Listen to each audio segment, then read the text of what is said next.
आज Doubtnut app download करें। Doubtnut पर अपने सभी गणित, रसायन विज्ञान, भौतिक विज्ञान और जीव विज्ञान के डाउट्स का करो सफाया। बस प्रश्न की फोटो खींचो, एक ही प्रश्न को क्रॉप करो और तुरंत वीडियो सोल्यूशन पाओ।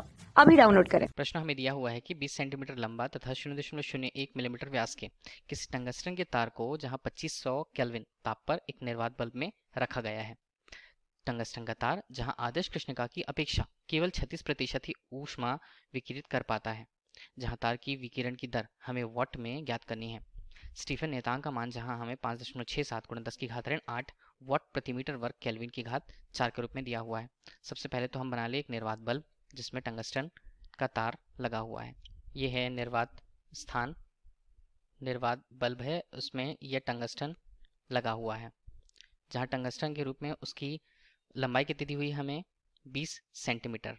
इसे हम लिखें तो 20 × 10⁻2 मीटर के रूप में लिख सकते हैं। यह बताती है टंगस्टन की लंबाई को। इसी तरह यदि हम उसके व्यास को दिया गया है, उसका मान दिया गया है 0.01 सेंटीमीटर, व्यास से यदि हम उसकी त्रिज्या निकालें तो उसका त्रिज्यीय रूप में उसकी लंबाई कितनी होगी 0.005 सेंटीमीटर। अब हमें चूंकि त्रिज्या है तो त्रिज्या को यदि मीटर में परिवर्तित करना है तो 0.005 × 10⁻3 मीटर के रूप में मान आएगा। चाहे तो हम इसे 5 × 10⁻6 मीटर भी लिख सकते हैं। यह हमें त्रिज्या मिल गई है। और हमें क्या निकालना है, प्रश्न में बोला गया है कि टंगस्टन का तार आदर्श कृष्णिका की अपेक्षा केवल 36% ऊष्मा ही विकिरित कर पाता है।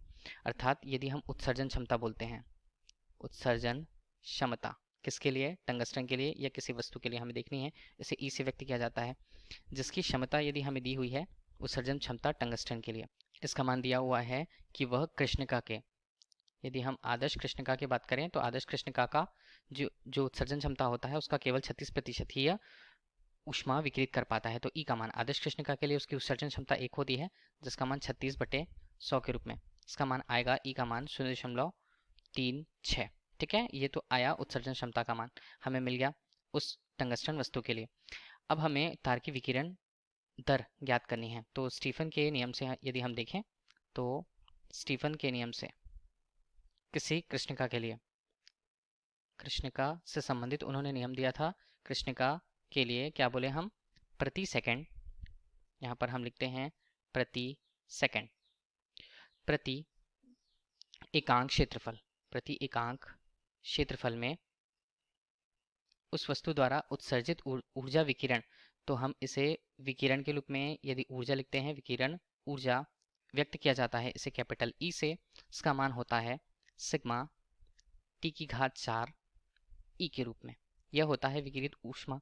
तो हमें निकालना है किसी एकांक क्षेत्रफल के लिए, जहां क्षेत्रफल हम निकाल पाएंगे कि वह टंगस्टन के पृष्ठीय क्षेत्रफल से ऊष्मा विकिरित होती है। तो यदि हम इसकी ही बात करें तो प्रति सेकंड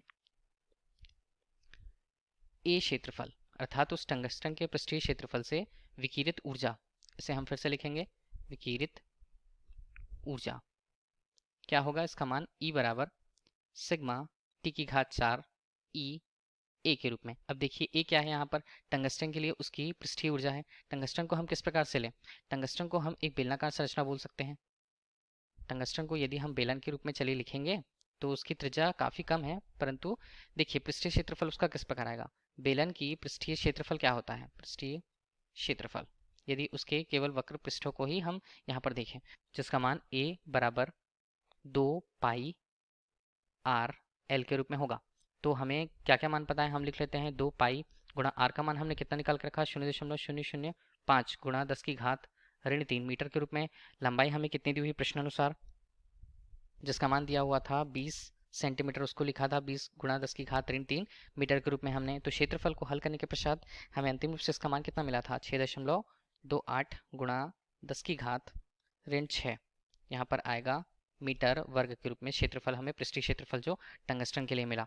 तो इसके मान को यदि विकिरित ऊर्जा की दर हमें प्रति सेकंड पे ज्ञात करनी है तो वॉट में हमें याद करना है उसका मान। यहाँ पर सूत्र पे हम मान रख लेते हैं, चलिए समीकरण इसे एक हमने नाम दे दिया, सभी के मान हमें पता है, तब हम इनका मान रखते जाएंगे। देखिए यदि विकिरित ऊर्जा ई की मात्रा निकालनी है तो सिग्मा का मान हमें कितना दिया है, 5.67 × 10⁻8, ये दिया होता है वॉट पर, वॉट प्रति मीटर वर्ग केल्विन की घात 4। अब ठीक है, इसी अनुसार सूत्र को रखते जाएंगे। टी कितना दिया हुआ है, 2500 केल्विन दिया हुआ है, तो केल्विन लिया हमने और घात 4 यहाँ पर कर दिया। ई का मान हमें कितना दिया हुआ है 0.36। इसी तरह और लिखें, ए का मान हमने अभी निकाला 6.28 गुणा 10 की घात ऋण 6, ये आएगा मीटर वर्ग में। मीटर वर्ग कटा, की घात 4 यहाँ से कट जाएगा तो हमें केवल इसका मान वॉट में प्राप्त होगा। इसे और लिखें तो ई बराबर कितना आएगा देखिएगा, 5.67 गुणा 10 की घात ऋण 8। यहाँ पर हमने इतना लिख लिया। 25 को लिखा तो 25 की घात 4, तो उसे हमने लिख दिया 625 गुणा 625, और यहाँ 10 की घात 8 लिख दिया हमने। और यहाँ पर क्या बचा है 0.36 गुणा 6.28 गुणा 10 की घात ऋण 6। अब ये पूरी तरह आता है वॉट पर। 10 की घात 8, 10 की घात ऋण 8 कट गए, तो ई का मान हमें अंतिम रूप से हल करने के बाद 5.007 वॉट के रूप में हमें मान प्राप्त होता है। यही बताता है कि उस टंगस्टन के पृष्ठ से प्रति सेकंड उत्सर्जित होने वाले ऊर्जा विकिरण की मात्रा 5 वॉट लगभग प्राप्त होती है। यही इस प्रश्न का उत्तर है। धन्यवाद।